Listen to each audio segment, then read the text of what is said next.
Welcome to the ADHD Women's Wellbeing Podcast. I'm Kate Moore-Youssef, and I'm a wellbeing and lifestyle coach, EFT practitioner, mum to 4 kids, and passionate about helping more women to understand and accept their amazing ADHD brains.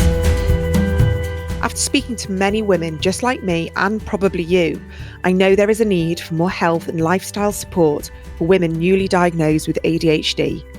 In these conversations, you'll learn from insightful guests, hear new findings, and discover powerful perspectives and lifestyle tools to enable you to live your most fulfilled, calm, and purposeful life wherever you are on your ADHD journey. Here's today's episode.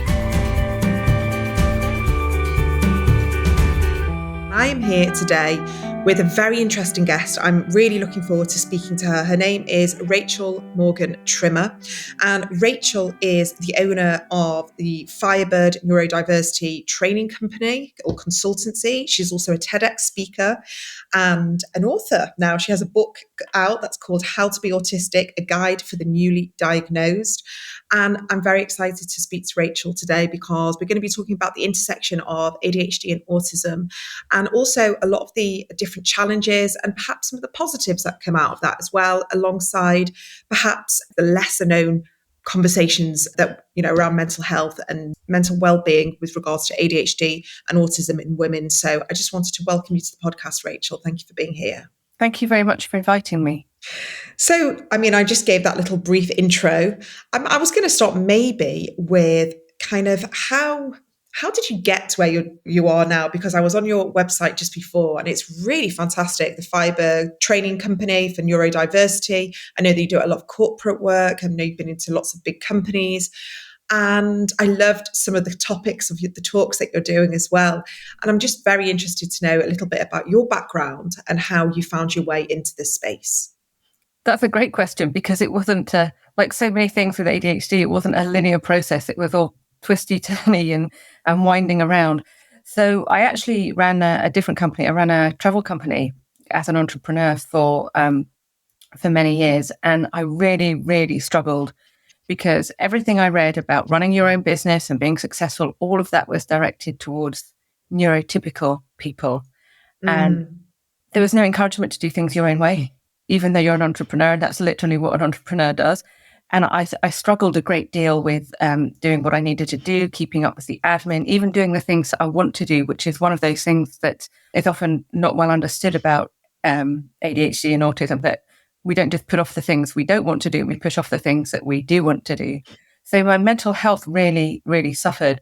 And after a while, I thought, I don't want my experience to be wasted. I don't want that to be something that, happened to me when it doesn't have to happen to other people.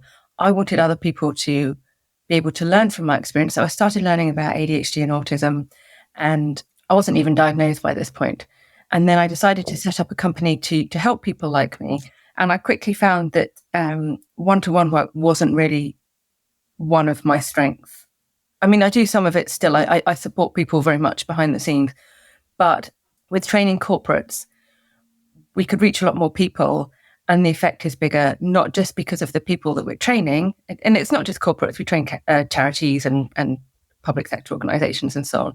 We could reach a lot more people, but also that there's that ripple effect. So it would mean more neurodivergent people getting into jobs, more neurodivergent people being supported at work.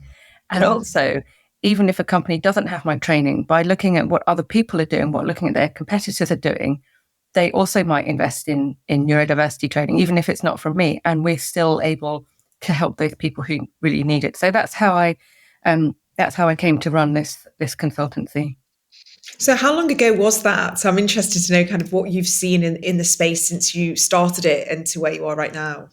I've been running the company for 5 years now, part-time, the whole time, because I've got fairly young children. What you're seeing back then 5 years ago, it feels like, probably in a blink, you're blinking it and it's gone. But actually in this space, 5 years is a long time, isn't it? It really is. The term neurodiversity has only been around since the late 90s, which is not that long ago. And we're really only seeing the awareness of ADHD and autism being quite as broad as it is in the last couple of years, I would say. Yeah. So it has, the awareness has changed a lot. The demand for neurodiversity training is still very much there.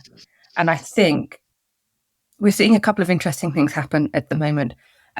First of all, we're seeing a backlash, which is to be expected. There's always a backlash with things like this. You will see it in any other marginalized group, even something like women having equal pay. You always get backlash with a marginalized group or a minority group, starting to be recognized and supported.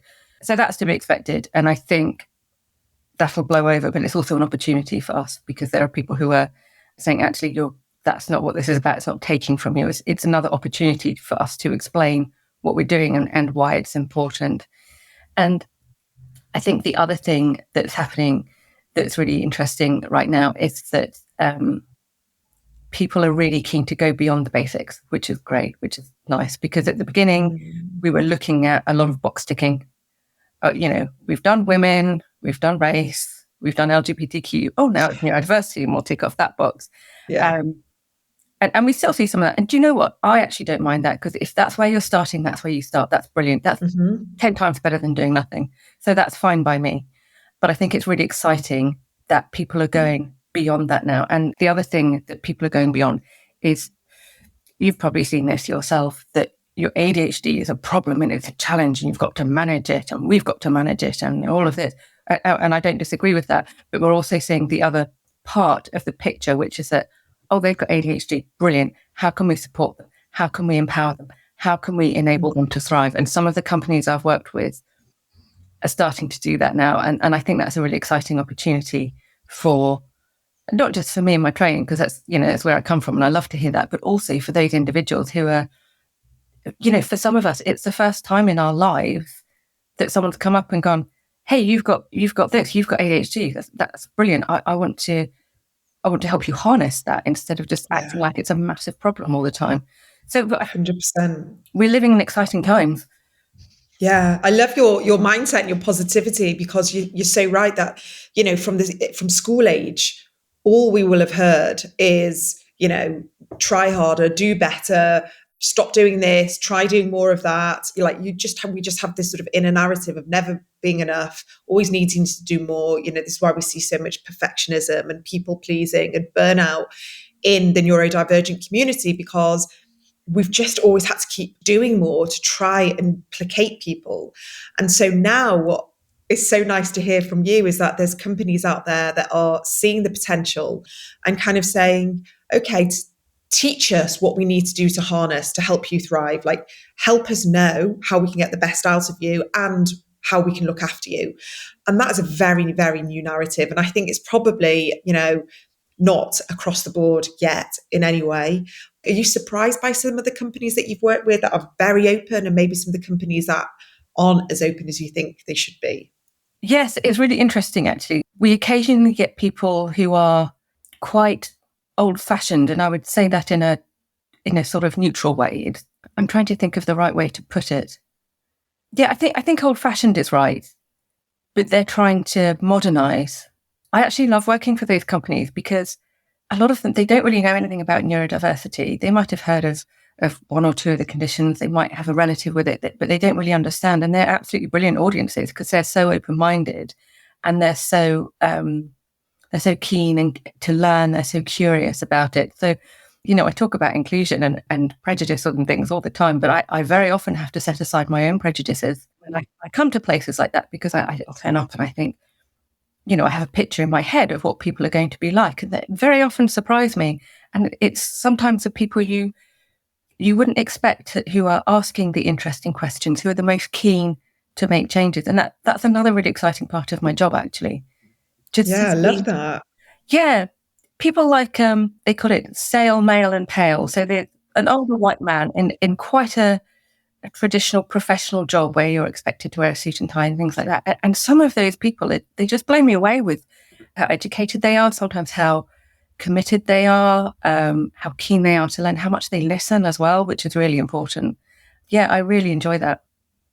Because it's interesting, because when you're sort of describing that demographic, maybe they're not the ones that are on TikTok and social media and learning all the new kind of language and lingo, and I don't want to say the word, but who aren't like that woke So they haven't even got any preconceived ideas. Maybe they've just seen it in their family, or maybe they have related to it themselves because, I'm thinking about some businesses who, maybe are generational, they're family businesses, and, the first generation that set it up were just entrepreneurs. They might have left school at 15 or 16 with no qualifications.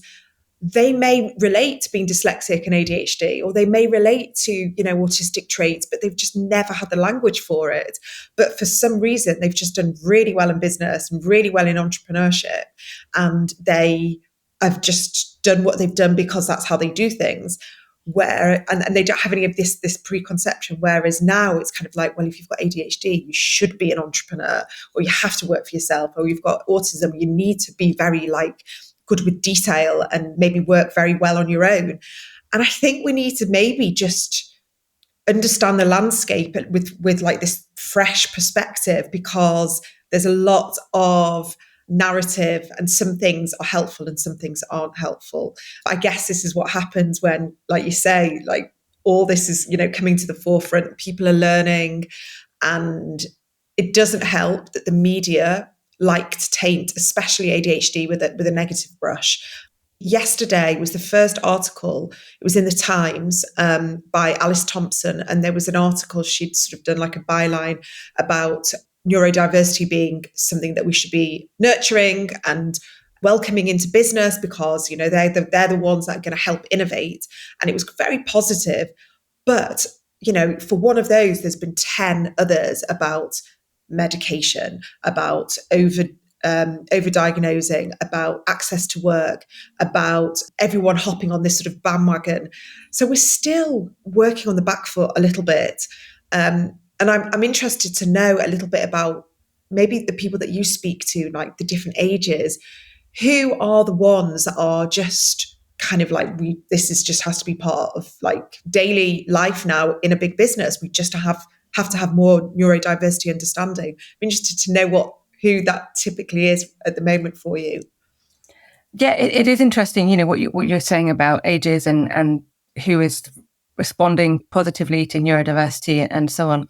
One of the loveliest things about my job is that in almost every training session or speaking engagement I do, somebody recognizes themselves as having ADHD or dyslexia or autism, and they've never had that before. I've had people crying and disclosing for the first time during sessions, which to me is, obviously I don't set out to make people cry, but what is lovely is that relief that you can see. They're finally able to understand themselves. They're finally able to tell people. We've had people disclose in sessions to their colleagues for the first time. And it's just fantastic to see that. And I think that what that shows is that neurodiversity doesn't just affect young people with TikTok. Mm-hmm.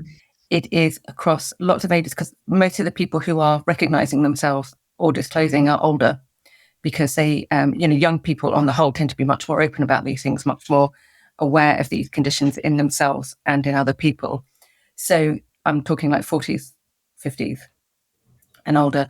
Seeing them disclose is great. And I think what that means is for the company, there are many more neurodivergent people there than they perhaps first appreciated.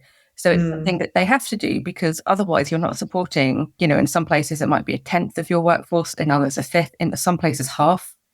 There are places, depending on the work and so on, there's a lot of neurodiversity and neurodivergent people. And, you can either choose to support them and empower them, or you can just wave goodbye to some really, really talented people. And it's not necessary because they're going to leave, but there's other factors at play as well. There's things like mental health.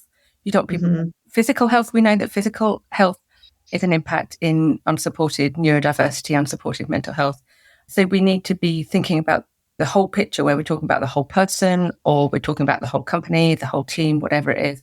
We need to be looking at everyone to be able to support them and support the business as well, because successful businesses are inclusive. We've got stacks and stacks of evidence to show that. Yeah, it's trying to get that across, that it's not just some woke thing that's of the moment. It's supporting people as a business decision, and it's for a sustainable business. And it's something that it's not just now, it's something we need to keep on doing. Absolutely. It's an investment because, like you say, you in different types of industry, I'm thinking a little bit about healthcare and the amount of doctors who are burnt out. I've had quite a few doctors who have been clients of mine, speak to different people, and you hear this crazy kind of querying, well, how can you be a doctor with ADHD? Like, how would you have concentrated? Or how can you be a lawyer with ADHD? But if we're seeing specific industries with a high level of burnout, we can start asking that question. Like, I wonder if there's neurodivergence there, and starting to connect the dots with different mental health conditions, because the burnout and the mental health issues and people leaving industries and leaving jobs is not anything new. It may be on the rise for sure, but what has contributed to it has been overwhelm. It's been overworking. It's been trying to do as much as they can, or overcommitting, or trying to mask and override their brains when they've not even understood why they struggle with certain things. And I know I've got a doctor that I speak to. She really, really struggles because she's got ADHD. And she's an amazing doctor, incredible people skills, kind, nurturing, empathetic, intuitive. But what she really struggles with is keeping on top of all the paperwork. And that's where she struggles. So we've had this kind of conversation of like, where can we bring in more support, more help? Who can she speak to? And disclosing her neurodivergence, because she was very worried that there was going to be huge level of shame. Well, there was shame there, historic shame. But she was worried that there was going to be judgment. And, if she's got ADHD, what kind of doctor is she going to be? Because she's going to miss things. Well, actually, no, she's never missed anything. She's actually probably overworked to ensure that she's never missed anything. But what she has felt shame about is not being able to keep on top of all her notes. And that has made her feel like a bad doctor. And that shouldn't make someone feel like a bad anything.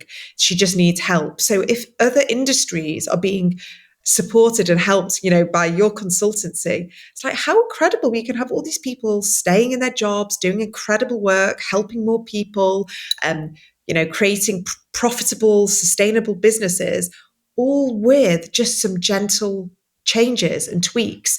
And that's what kind of really bothers me when people shut down the idea of understanding it in the corporate setting, because it's not a huge expense, is it? You're not, I can only imagine when you're having these conversations, it's about human compassion, understanding, curiosity, maybe just allowing a little bit more kind of autonomy with the way they work.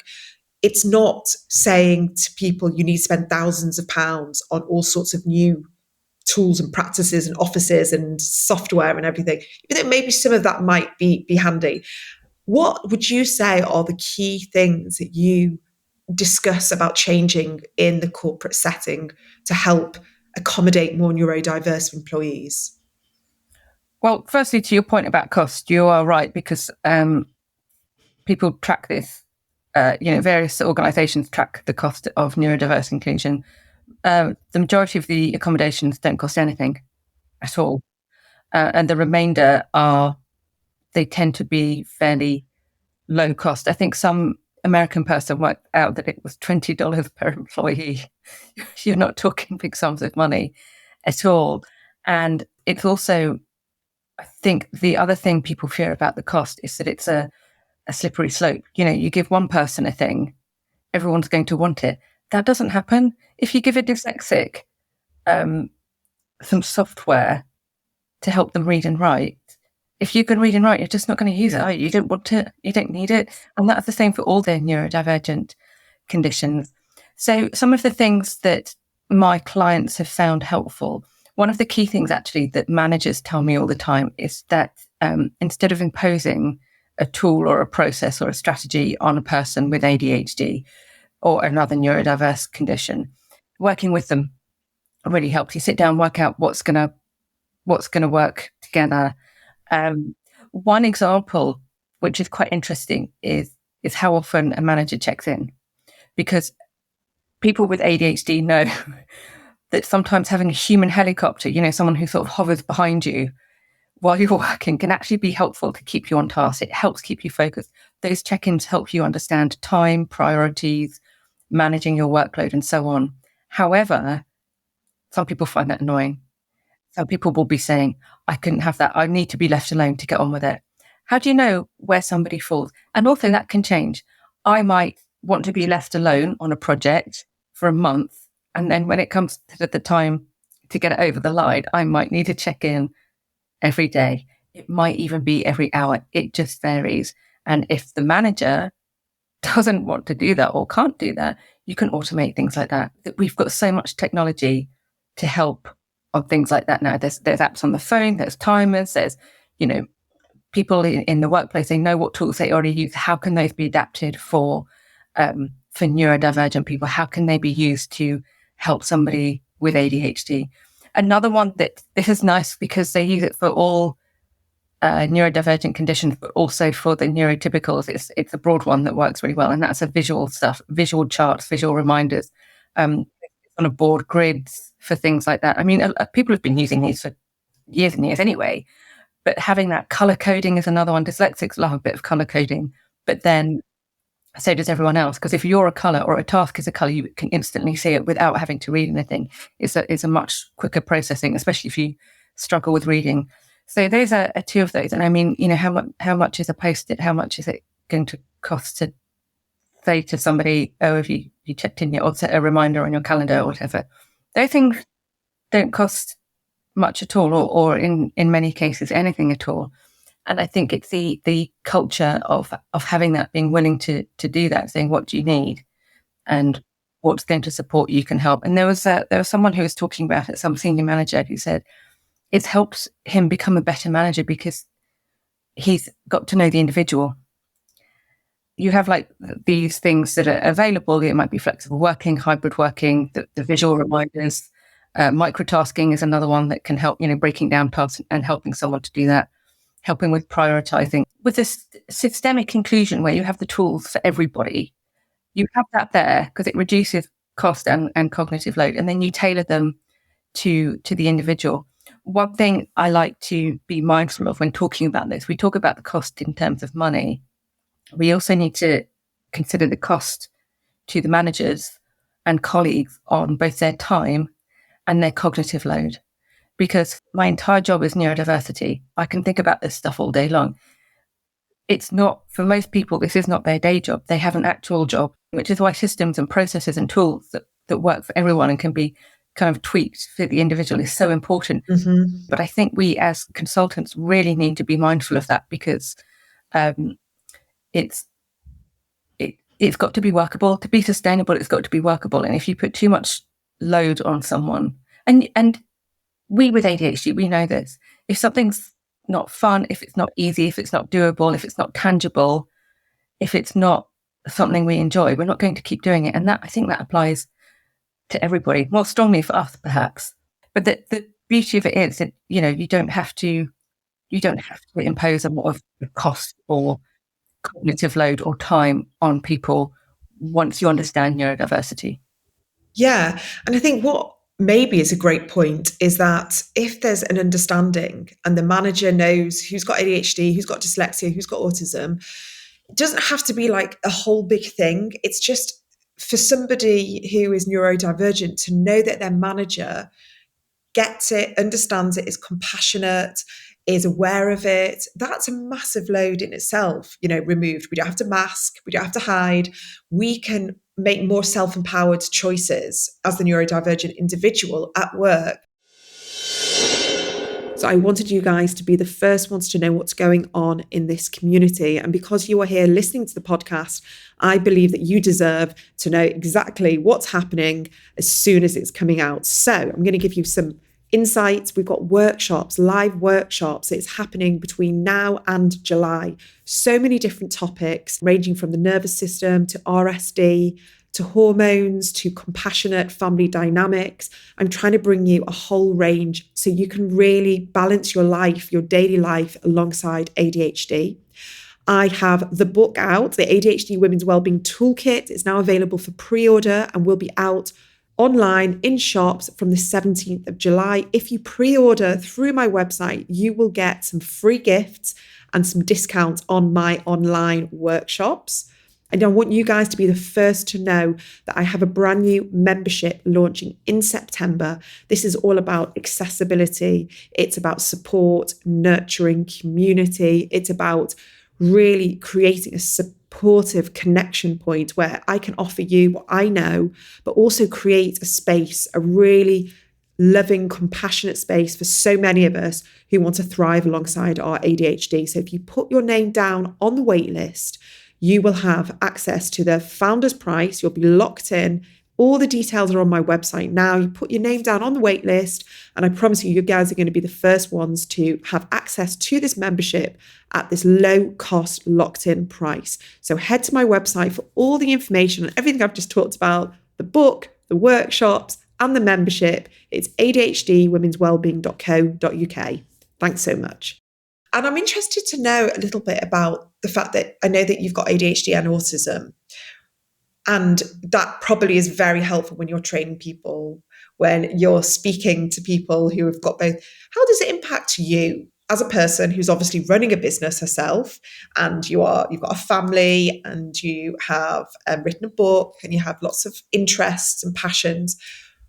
I'd love to hear a little bit about that pendulum swing of the ADHD and the autism together, and what works for you and what you find more challenging. That's a really interesting question, because it's not something that I analyze a lot. I tend to just wing it. One thing I've learned to do that I found really helpful is to ride the wave. And people with ADHD know what I mean, because today's wave might be learning to knit. It might be working on a particular work project. It might be writing a book. It might be watching a series on Netflix. It might be exercise. We all have these waves. You'll get stuck into something. It might be tidying the house. You know, if you start tidying the house, you have to finish, because otherwise the wave of tidying the house will end and then you won't be able to do it. So if people aren't quite clear what I mean by that, it's that when we get interested in something, we can hyper-focus and we get really excited about doing that, but it doesn't last. We don't always plan according to that. We go, oh yeah, I'm going to, it's in January the 1st, this is my New Year's resolution. I'm going to lose this amount of weight. I'm going to eat loads of vegetables. I'm going to go to the gym every day, for example. I'm going to go cycling every day. And then the end of January comes, your bike is still in the shed. You've eaten more KFC buckets than cabbages. And that's just how it goes. And because we don't see other people doing that, we tend to get full of shame and blame ourselves. But I think that learning to ride that wave and understanding that that's how you work is a good thing, because you get 10 times as much done as most other people when you're focused on these things. And then when it goes, you can do something else. And then when that goes, you can return to whatever you were riding the wave of before. So that's often how I balance it, that, I'll have these different focuses at different times, and accepting that has really helped me to get things. And because sometimes, I'll have plans for something and then I'll shelve them. They don't always go away, but I'll shelve them and not giving myself grief for not completing something. And I have lots of ideas that I don't complete. That's okay. And I think we need to tell ourselves that it's okay. I use a lot of organization techniques and tools. One of the things that I decided when I turned 50 recently was that I was going to become more responsible for myself and for other people. And part of that was facing up to things that I didn't really want to do, that I've been putting off for years. People with ADHD will know that. The shame and the guilt and the anxiety when you've been putting stuff off for years. I thought, I'm just going to do it and be done with it. And that's helped. It started a snowball effect, because I was doing a thing called, where you eat the frog, where you do something that you really don't want to do. It opens the gate to doing easier things later on. For example, I've become much more responsible with various admin tasks in my business and in my personal life, and more organized with that, which is, a challenge to me, because it's a bit boring, to be honest. But it's one of those things that's given me a lot more freedom, not just from the anxiety, but in time, because I'm not always hunting around for things. I've got more time to, cut flour shakes out of carrots for my kids. That I enjoy doing that sort of thing. I find it fun.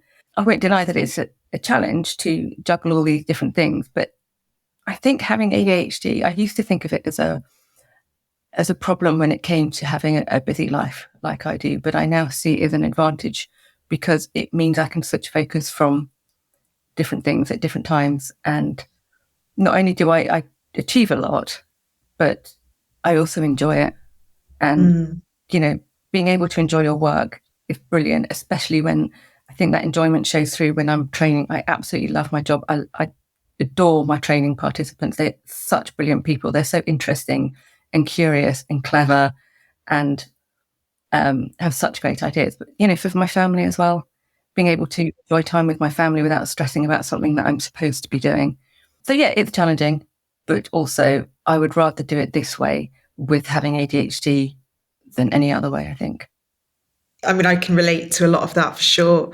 It's it can be really hard work having ADHD, but I love what it brings to my life, and I love being passionate and interested and enthusiastic and curious and always having another idea.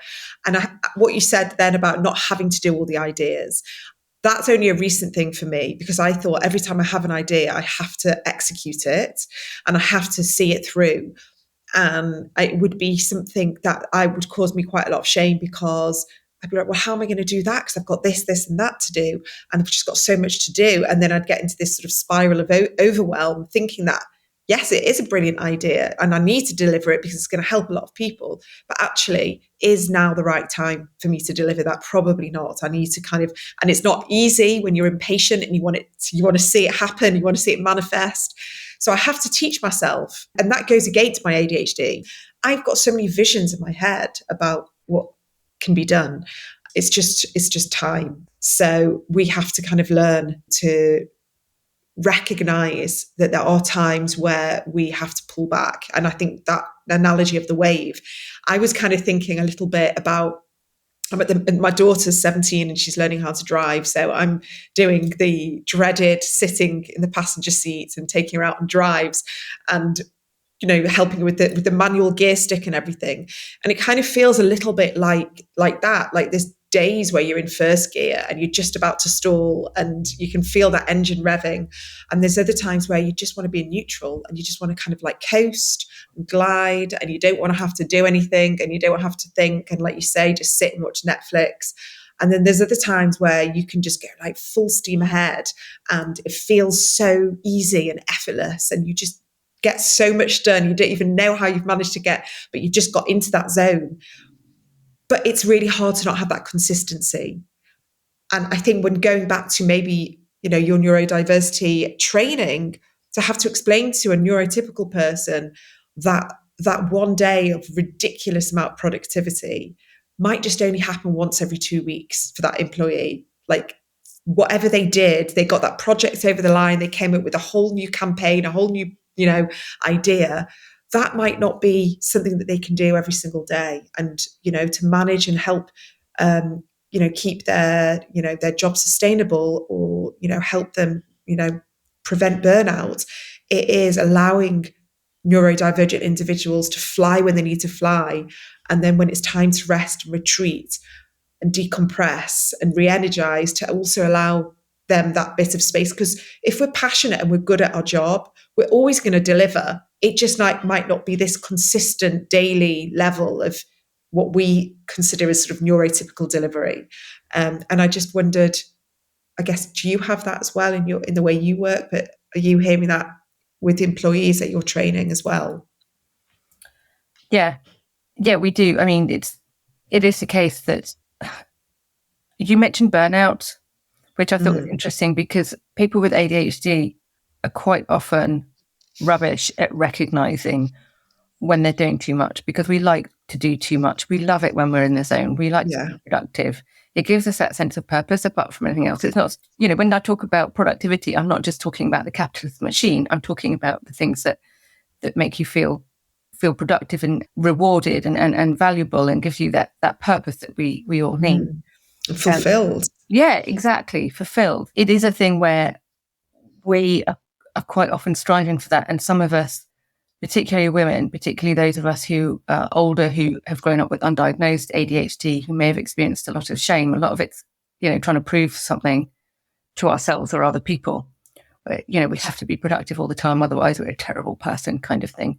And I think a lot of us are really bad at recognizing when we're doing too much, because we can do it for a while. You said one day every 2 weeks, which might be that for some person. That person could probably do it every day for a week, but at what cost? What's going to happen after that? And they might not notice. They might do it for another week, and then they start to get stomach aches. They get migraines. They suddenly can't get out of bed in the morning, or it's really difficult. So when we train people, we try and encourage them to recognize things in neurodivergent colleagues, particularly those with ADHD, because this is very much an ADHD thing, where somebody might be burning out, or they might be, their mental health may be getting poorer. And how do we recognize that? How do we look at that? Because someone doesn't come into the office and go, I think I'm approaching burnout. My mental health is really poor. They don't, do they? No. And, some of the signs are not what you would expect. Sometimes people look better rather than worse, because they wake up so tired, they try on the makeup, or, for example, in order to look better. I mean, I wear quite a lot myself on many days, but not every day. It might be, no makeup when they've been used to wearing it. But what you're looking for is a change in appearance, a change in behavior, a change in their work output.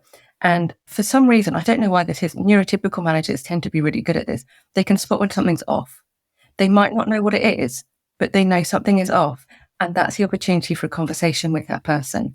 I'm not sure, but I sense there's not something quite right with you lately. Are you feeling okay? Is there anything, I don't want to pry, but is there anything I can help you with? And then, encourage it. If they do open up, they may or may not, there's an opportunity for you to direct them to some help, wherever it might be.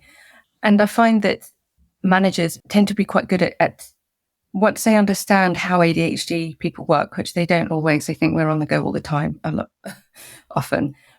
Once they have that explained to them, they're really good at accommodating the peaks and troughs of an ADHD employee. They understand that they're very up and down in terms of their productivity, but that the outcome at the end is often greater than their peers.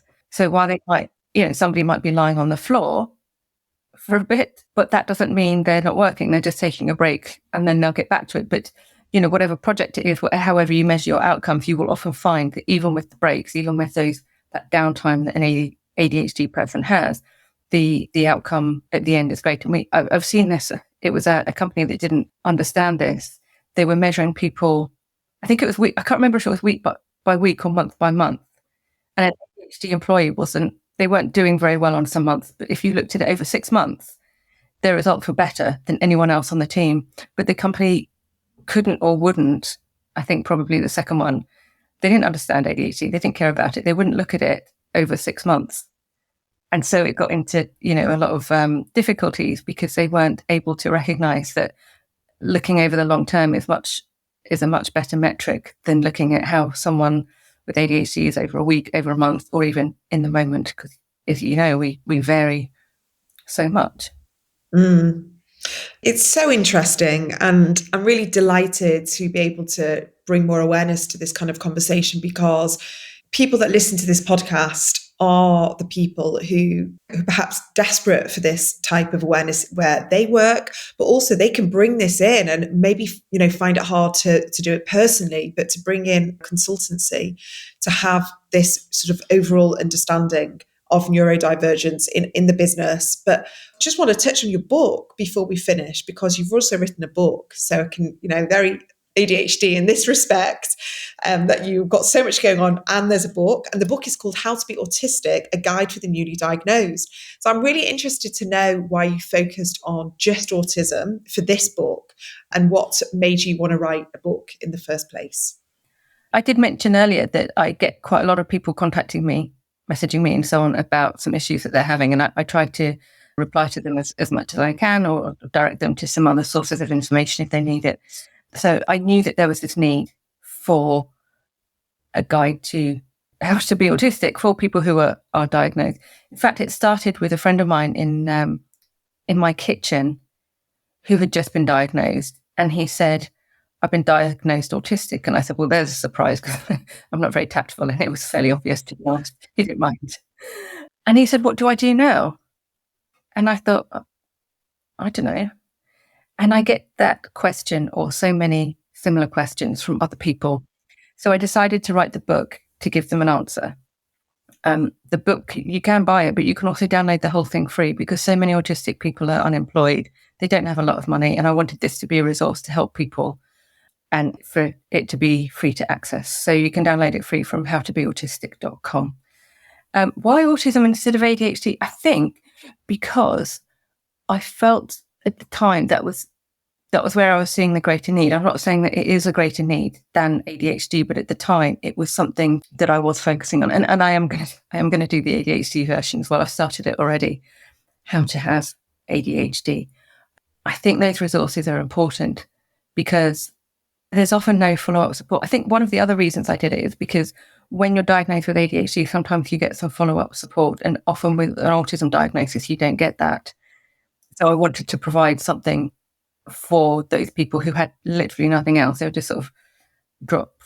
Somebody called it a post-diagnostic cliff. You just sort of walk off you just don't know what you're doing. You're sort of free-falling.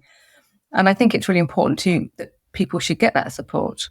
So I wanted to do something that I could do, which is write a book in quite a light-hearted way in order to support those people. Because obviously my book's not the only one on autism. There's some great, great resources for autistic people out there. But I wanted to something that was quite easy to read and digest. It's illustrated. It's got lovely pictures and it's got little tables in because an autistic person does love a table. And it's the reading age is fairly, it's like a reading age of 12. It's not simplistic. It's just easy to read. I've been told that teenagers have read it, newly diagnosed teenagers, which is brilliant because you're talking about the next generation. We do want to make it easier for them. Cannot wait to get my ADHD book out, but I'm waiting for the wave of bookness, which will come soon. If I try and do it before then, it's not going to happen, but it's on its way. I can feel it because I'm really excited about that. I'm really excited about being able to support people with ADHD. And one of the key things that I want to give to people is the opportunity to let go of that shame that they've been carrying, because that's another thing that I hear an awful lot, particularly in women. They carry around all this shame about having ADHD, the way they are, the people they've let down, the relationships they think they've messed up, but, relationships that haven't worked, whether friendships or work relationships or romantic relationships.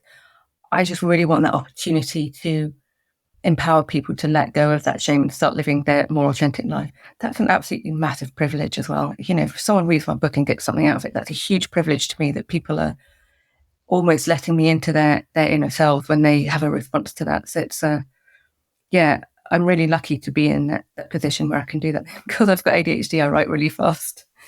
Amazing. Yeah. Brilliant. And you have to wait for that wave. And when you know that wave's coming, you need to kind of clear the deck, shut the door, headphones on and get writing. Absolutely. It's coming though. It's coming. Well, I'm very excited to read that, and I'll make sure that all the links that we've been talking about on today's conversation will be on the show notes, because I think what you're doing is amazing, Rachel. It's been a fascinating conversation. I really hope that a lot of people get a lot from this conversation, but also, if they've sort of had that kind of, that this is the moment where I'm going to, speak to my company and we need better training. We need a consultant to come in and talk more about this. I hope they get in touch with you, because I think what you're doing is fantastic. And I love your website as well. It's really, really cool. And I love all the little quotes, and it's fun. It's great. So thank you so much for being here, Rachel. Really enjoyed this conversation. Thank you so much for having me. If today's episode has been helpful for you and you're looking for even further support, my brand new book, The ADHD Women's Wellbeing Toolkit, is now available to order from anywhere you get your books from. I really hope this book is going to be the ultimate resource for anyone who loves the podcast and wants a deeper dive into all these kind of conversations. Head to my website, adhdwomenswellbeing.co.uk, and you'll find all the information on the book there.